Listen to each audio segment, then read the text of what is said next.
are Geekcentric, and you can be too.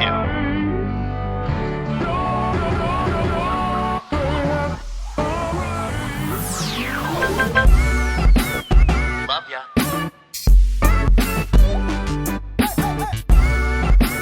Get home safe, guys. Peace.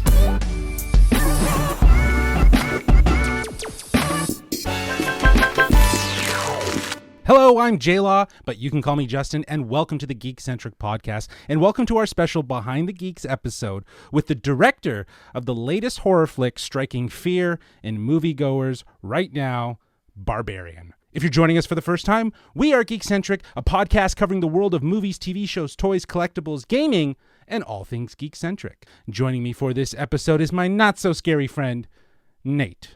How are you, buddy? I can be scary. What are you talking about, dude? I can be pretty scary at times. I don't know. I think you're too. Yeah. I think you're too lovable. I think you're too lovable. Listen. I'm sure there's been compliment. nights we've stayed in the same hotel room. You've heard some noises. Yeah. You That's know? when I get scary because I want to like smother you with a pillow. I think I woke up one time and I was like, oh. As I mentioned at the top of the show here, we're talking with Zach Cregger, the director, writer, producer, and actor of 20th Century Studios' Barbarian, which is in theaters today, September 9th. Nate had a great opportunity here to sit down and learn a little bit more about what went into sort of inspirations and coming from a background of comedy. I thought this was a fantastic interview. How do you feel after this whole experience? Because I know we're also going to be talking after the interview, giving some impressions about the movie, because we did both go see the movie, and that was a harrowing experience, is what I believe you referenced in the interview.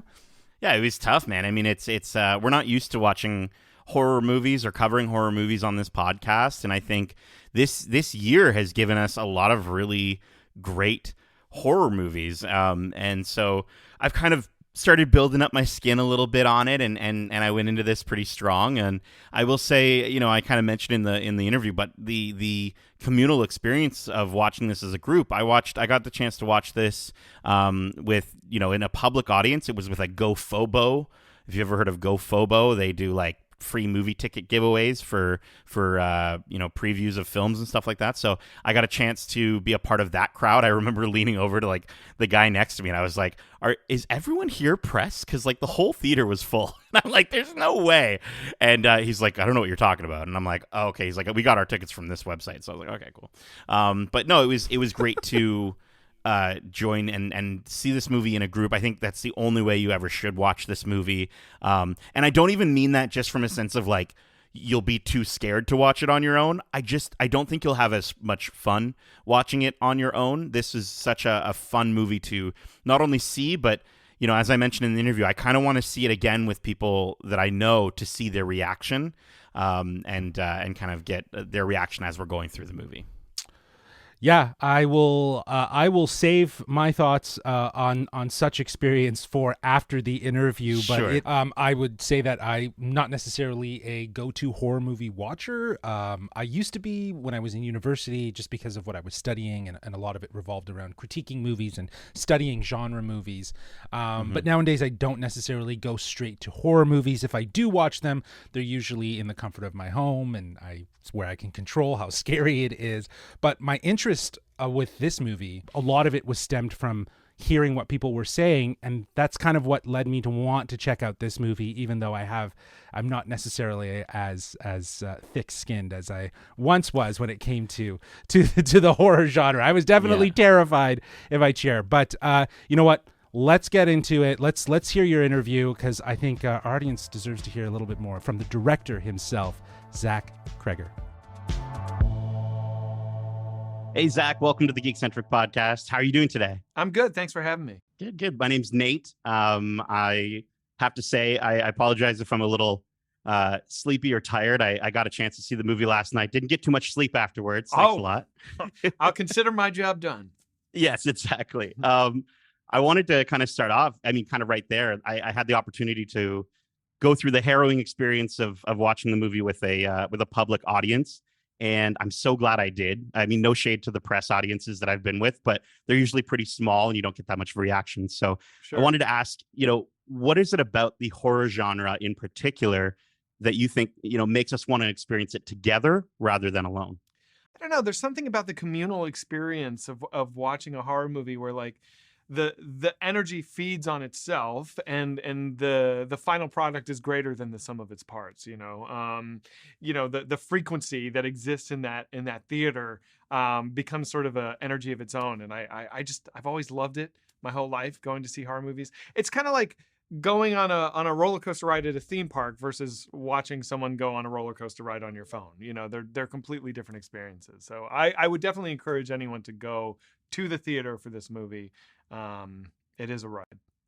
Yeah, totally. Yeah, and you could hear, like, I could hear everyone behind me kind of like whispering and like, Yeah. kind of giving their theories as we were going Yeah. along. So Yeah. it's one of the, I think that's one of the few experiences where I was kind of okay with it. You know what I Yeah. mean? 'Cause I'm like, okay, we're enjoying this together. Yeah, I love when people are yelling at the screen. Sometimes when I go to a movie and people are talking, it's like I want to go homicidal. But Yeah, yeah. for a horror movie or a movie like this, when people are engaged and vocal, I just feel like it's additive.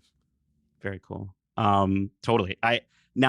Staying spoiler free as Sure. much as possible with this movie, which is tough to do, but there are a couple moments in this movie where, let's just say, our main character Tess goes through something, and then AJ goes through the exact same experience, except there's such a major, shift in tone. Sure. Given your background in the comedy genre, how important was it for you to have a blend of both of those in this movie?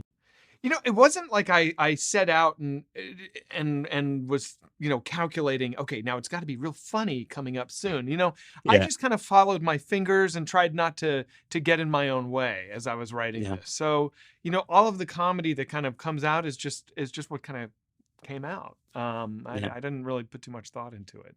Okay. I'm happy that people are laughing. Yeah. Yeah, it's great. I think it's good. I mean, it for me, it was like I kind of needed it. You know what I Sure. mean? Like, Well, the best horror, you know? right, has that sort Yeah. of like pressure build and then release valve, and Yeah. comedy is the release valve. So like I guess part of me was very aware of what I was doing. You want to ramp the tension till it's almost unbearable and then give people permission to like reset through Yeah. something funny. Yeah, and it almost, in a way, in a weird way, it also felt empowering in that moment too, because we were going through that experience with AJ, and sort of it didn't feel nearly as bad as it did the first time because we were laughing. So Right. I really dug that. Yeah. Yeah. Now, I think in a lot of ways, horror movies have the ability to stick with us because of how they made us feel. And I know for me, like, I can't sleep in a room with like the closet door open, or else I just see the little girl from The Ring in there. Like, Yeah. that's all I see. Yeah. I want to know, what's the first horror movie that you ever watched that stuck with you That to that got me. point where it's sort of, it really got you. Yeah. It's still in there today. Yeah, The Shining. So I went Yeah. to a friend's house. We're doing a sleepover. I'm sure a lot of people have the same story. And there's that moment where Danny is on the big wheel and he turns left down the hallway and you Yeah. see the two little girls standing there. And I swear to you, it was like an electric shock went through my body. I mean, Yeah. it terrified me. And I don't know what it is about horror, but like that unpleasantness of being terrified, as soon as it subsides, maybe it's the endorphins or something, but like I wanted that feeling again. I was Yeah. hooked. It was like, it was a drug. And so I feel like I've been kind of chasing that Shining moment, ever since. Very cool. Yeah. It's definitely like, I know my watch was telling me like, hey, breathe a few times while I was watching this Your movie. watch, It's like, like, hey, you're not yeah. breathing, dude. yeah, you need to get maybe I didn't know watches did that. oh yeah, They they have tell some you great like, features. it's time to breathe, inhale. Yeah, time to breathe, your heart Okay. rate's way too high, you're in a loud environment, all that stuff. Yeah. Which I think is something that happens quite a bit in a horror movie. Now, I know you've been asked this quite a bit about what horror movies might have influenced this movie, and you've mentioned the 1999 Japanese horror film Audition. Yes. I was curious to know, outside of the horror genre, Mm. where else did you draw inspiration for Barbarian? What a great question. I love that. Alexander Payne, I'm a big fan of his, and there's something about the tone that he's able to find where it's like it's funny, but it's not like a comedy. And I think I wanted to lean into the Alexander Payne, like Election, comes to mind Yeah. a lot. I love Yeah. that movie. I used some Mike Nichols. There's some Carnal Knowledge is a movie he did, and I kind of used some of his visual vocabulary for this movie. Gosh, What else? Sofia Coppola, I think, handles um, uh, people's kind of unraveling in a really compelling, interesting way. And so for Justin's chapter, I think I thought a lot about her movies. Yeah, that's what comes to mind. I dig it. I dig it. Yeah, you can definitely. I definitely get a sense of all that kind of watching it as well. Cool. And I will say, speaking of Audition, not having heard of it prior to watching some other interviews you've done, I'm really digging it. I watched the trailer last night. I'm like really intrigued. Audition is like a one of a kind movie. There's never been a movie like it since. There wasn't one like it before. It is truly terrifying and traumatizing. It is Yeah. ridiculous. It deals with the same themes that Barbarian deals with. It made a huge impact on me when I saw it as a young man. So yeah, anyone who hasn't seen that movie, definitely put it on your list. It's something. Totally. And I think the idea of like a horror movie that is also delivering a message, but I mean, you've gone out of your way to say like that's not the original intention of the movie. It's always to make people laugh and get scared. And then Right. there's that sort of message that comes in afterwards. I think a lot of movies make their protagonists, and even their antagonists. A lot of horror movies kind of make them not that smart, and kind of, they kind of are really dumb, and that's why they're making the decisions they're making. Yeah. With Tess, I felt it was very much the opposite, and she's very altruistic at times, and she kind of does things where I'm like, well, I wouldn't have the courage to do that. Yes. But I'm happy that she does. Yeah. I feel what like was with a your- horror movie, yeah. you don't have to agree with the characters' decisions, but you have to believe that they would make that decision. And if that holds true, then you can go along for the ride. I find myself disconnecting from a movie if I don't believe the character would do what they're doing in the movie. Then I start to check out. But I think that Tess is an altruistic person. Now, she's making some ill-advised decisions for sure. I wouldn't do what she does, but I believe that she would. And so I'm in. Very cool. Okay, I've got one more question here, and I just want to know, staying as spoiler free as we possibly can be, but I think we talked about the idea of like me not being able to sleep with my closet door open. After directing this movie, do you now have a fear? Like I think a lot of people will after watching this movie of staying at an Airbnb. Oh, no. I mean, look, you have to always, in any situation, use your best judgment. And I think that everybody has to be aware of their surroundings. An Airbnb is not a hotel, and you gotta give it a little bit more thought. Now, I use Airbnb. I'm not going to stop. I host on Airbnb, so I let strangers come into my house. So it's a great service. I really do love it. I'm not trying to knock it, but you have to have a heightened awareness when you use it. It's just common sense. You got to look out for ropes in a wall, and you got to watch for ropes, spinning blades, any sort of pendulum or a pit that could open to spikes. All of these things can happen. All that stuff. Well, Zach, thank you so much for hanging out with us today and talking about the movie. I'm so excited for more audience to see it and to maybe recheck it out myself. So thank you very much. Thank you. Thanks for having me. Cool. Thanks, man. Cheers. And we're back. Man, again, it's so cool for us to have this opportunity to chat with him. We got some great questions in, man. We learned a lot. Yeah, man. And I want to also give a shout out to our friends at Disney Studios Canada and 20th Century Studios for giving us the opportunity to do this interview. It's crazy to think that this is a Disney movie. I mean, it isn't, but it is, right? And it's just it's absolutely under the nuts umbrella. Yeah. I mean, it's going to eventually be on the service, which is crazy. So it's just nuts that you'll be able to watch Pinocchio and then tune into this one. But yeah, no, I thought this was it's a great conversation. I really got the sense from him of just how seamless the experience was for him to write this movie, and how it started off as something smaller that then he kind of just let his mind flow through his fingers and didn't put too much thought into it. And that's kind of how he structured the movie. And you can tell from the way the movie's structured that was sort of his approach. Well, I love that question specifically because I think, the question around, how did you maybe find ways to incorporate comedy? Because there is a little comedy in this, and he does come from a comedy background. And the fact that he said, like, oh, it's not something that came to his mind. But it's clearly there, and I think not necessarily unintentional. It was just built into him to go that way, as he described, like to shift it, as he talked about, like the pressure valve. You know, we get to a certain point, and everything's building up, and then boom, you know, he switches the tone, and that's drastic, and the way that it feels. And I think that's one thing that this movie does really well, is that it does shift the tone throughout the movie to give you different nuance of emotion and feeling.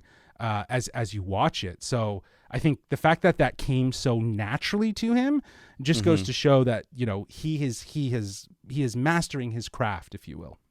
Totally. Absolutely. And I think, you know, we didn't get a really a big chance to talk about it in the interview, but I think the one of the other parts that I think a lot of folks are missing is the cast in this movie. I think is actually really fantastic. I think, you know, and it's not a huge cast, right? But like, Georgina as Tess, Bill Skarsgård as Keith, and Justin Long as AJ. I think all did a really good job. You got James Butler in there as Andre as well, and I think that is probably, for me, those were the strongest parts of the movie, along with some of the sort of, I think, core themes. It's so, I will say this, it's really tough to talk about this movie without going into spoilers, which is why a lot of interviews that you're going to hear are probably spoiler free up until this point with Zach. For sure. Sure. And I kind of getting into a little bit of a discussion about this movie. And like I was saying before the interview, I'm not necessarily that much of a horror movie guy. I will watch horror movies, but I'll probably watch them in the comfort of my house rather than in a theater where it really can have like a startling effect on me. But I know that's the best experience. I like to be in control of these experiences, Nate. Right. And I love that too, that he talks about you asked a question in and around the communal experience of horror movies, because that is also so connected to comedy movies as well. I think that's just a really interesting parallel to draw, that comedy movies really hit well when you watch them with a full audience and everyone's laughing. And here, this horror movie is definitely better experienced with a full audience that can react and startle and almost, you know, cringe and gasp in awe, you know, at some of the things that you would see. Well, and it is, you know, he mentioned that it's like a roller coaster, and it's definitely a ride. I mean, some of my favorite roller coasters that I've ever gotten off of before, you know, at Disney or something like that, if it's been like a really crazy one, getting off of it, you kind of, in a way, you sort of look at the other people who just got off the ride as sort of like, hey, we just did that. Like, we survived. And I felt very similar when, you know, coming out of the theater for this movie and just sort of seeing people's reactions and hearing them talk about the movie as we were leaving the theater. It does sort of feel like okay, we can all breathe easy. We did it. We're safe now. Comparing it to a roller coaster is perfect, because I also dislike roller coasters, and you know, if I'm ever forced to go on one, I'm like I have to build up the strength to like, okay, I'm going to do this, and like I'm talking like variety of different roller coasters. But that said, yes, this movie is a wild ride that is very much an experience that I think is built up on a lot of conversation in and around what this movie, the scariness of it, the tone of the movie, and how much people are saying that it's the best horror movie of 2022. It's in the conversation for sure. I also would put it up there with Bodies, Bodies, Bodies as well. I think is a really fun horror thriller ride as well. And I think that they, you know, but this leans more like a different tone of horror, right? Like I think it might actually be more conventional than not. But I think what's the unconventional part is, and we talked about this offline, is the balance of showing and telling. How things are fed to you, and how you unravel whatever mystery there is around what's going on. So I think that very much is a strength of the movie. But I think in many ways, when I came out of the movie, I was very much like, oh, you know what, that wasn't that bad. You know what I mean? Like that wasn't that bad. Yeah, I do think that there is going to be there's going to be an interesting divisiveness, though, with the movie. I think, again, without going into spoilers, very much there's I will just go so far as to say that this movie feels like two types of horror movies in one, right? It feels like a modern horror movie, and it also feels like a classic horror movie, one and then the other. And I think for some folks, right, that they're going to get to the end of the first half, let's just say, of that sort of modern feeling horror movie, and then fall into the second half of the classic horror movie, and they're either going to be all about it or they're going to say, this is not for me. And I will say, for myself personally, I did enjoy the first half of the movie a lot more than the second half of the movie. There were components in the second half of the movie that I thought were really, and I called it out in the interview. I said they were very, rewarding and felt very empowering at times, just based on the shift in tone. But for me, I think maybe I'm more of a modern horror fan than I am a classic horror fan. And that's me personally. I'm not saying that, going into the movie that everyone's going to feel that way. But I think it's going to be an interesting sort of conversation, I think, that comes out of this movie, which again is the biggest thing with this movie, is that it incites conversation. I think that's the most important. Exactly. Yeah. I couldn't agree more. I think that the benefit of this movie, or the thing to celebrate, is the conversation that people are going to have about this movie. Another shout out from this interview. I really liked how you framed that question around, he's been asked a million times what maybe horror movies inspired it, and he's talked about Audition.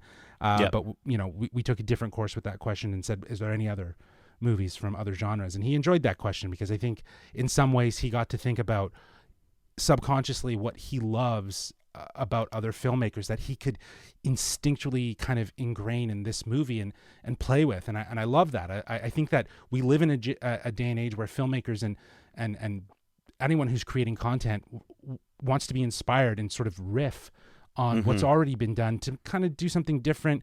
Maybe sometimes it's not that different. Maybe it's straight up the same thing. But I love that he was able to talk about Sofia Coppola and, Alexander Payne. Like, these are, different filmmakers that incite maybe some horror thriller elements, but never go so far.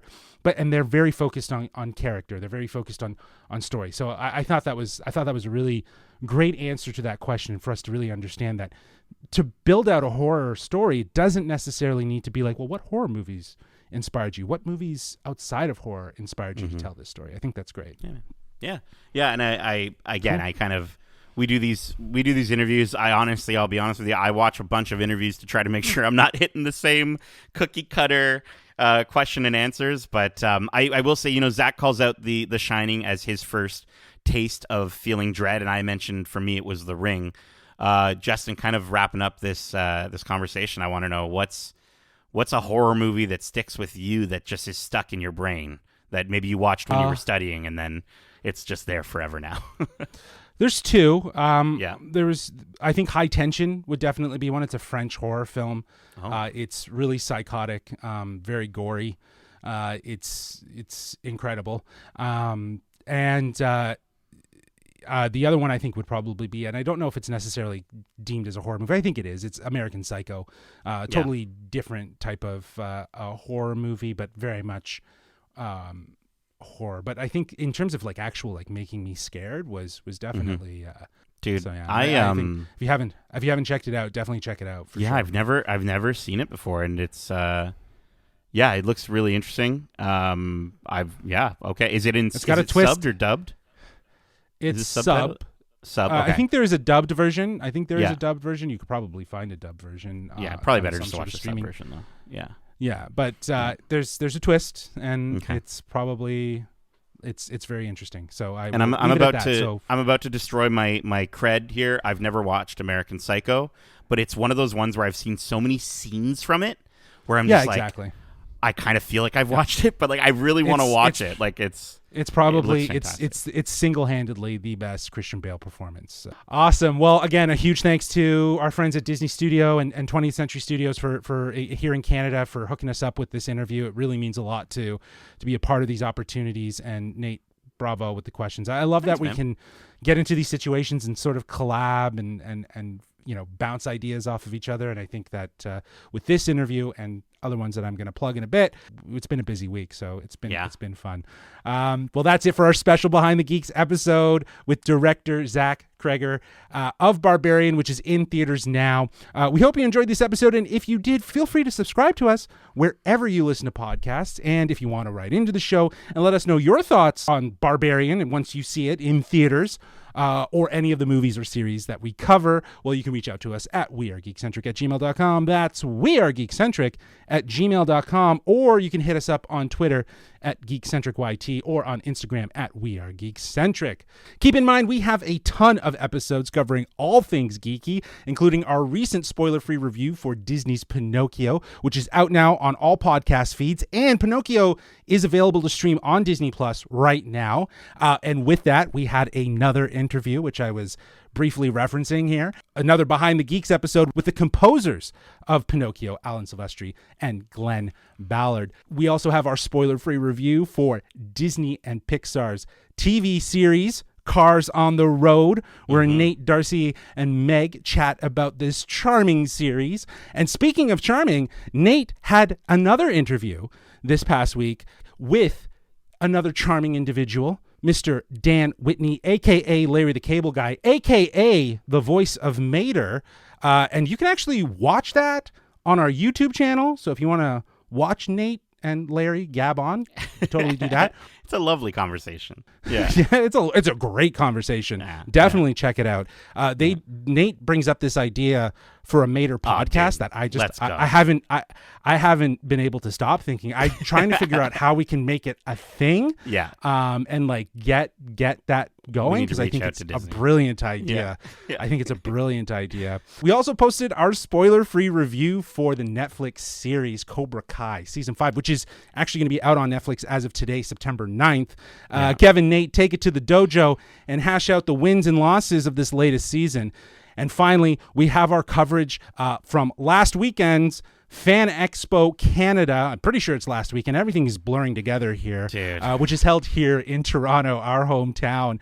Not only did we put out an episode recanting our adventures at the con on our podcast, we also posted 6 interviews with artists, vendors, creators who we met at the con. And all of those are on our YouTube channel, which I will be putting in the show notes for this episode.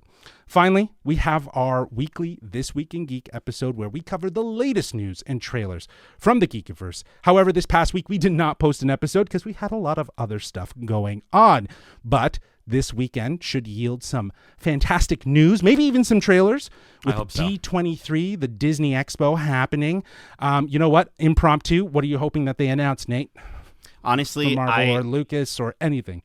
I would really love to learn more about the Acolyte. I think is the one that sort of sticks out in my brain as what might be soon. That, and also, what was the one that's like the rusty logo? The Skeleton Crew. I'd love to hear more about the Skeleton Crew, and just kind of see a little bit more. And honestly, also just I want them to talk more about Tales of the Jedi. I think, I got to see, we have a wonderful episode calling back to our Star Wars Celebration recap where Darcy and I in Anaheim were recording, and we actually talked about some of the stuff that we actually saw, and we've already seen an episode of Tales of the Jedi, and I can't wait for more to come out as a huge Star Wars animation fan. So give me a lot of that stuff. On the Disney side, I don't know. I just hope they say we're not going to make any more live action remakes. That's all I want. Well, I will be the first to say then for Marvel, Yeah. I hope we get some Fantastic Four news. That would be fantastic. That would be fantastic. I hope we get some mutant news as well. That would be great. They've been dropping those hints super hard as of lately. And a lot of rumors going around based on casting news and stuff like that. And given last big convention, which was Comic-Con, which we also covered, all those episodes are out where we broke down all those details. It's been a very good year for us covering conventions, whether away or, physically, like Fan Expo. But yeah, we covered San Diego Comic-Con, broke down all that Marvel news, and hopefully they can continue here with this panel and maybe give us some more details about upcoming projects. But anyways, all of those details about where you can find us for listening to podcasts and on YouTube, they'll be in the show notes. So be sure to check that out. Nate, thank you so much for joining me for this special Behind the Geeks episode. You killed that interview, bro. Oh, you good. That's very... It's a bloody mess. Oh my gosh, I'm so sorry. Please don't arrest me. I'm sorry. I know you're the pun guy, so I'm trying to throw some murdery horror puns. They're half-assed, I know. So it's all good. Anyways, it's all good. You're just a big barbarian. I know. I am. I'll accept that. Anyways, as we say, Love ya. peace.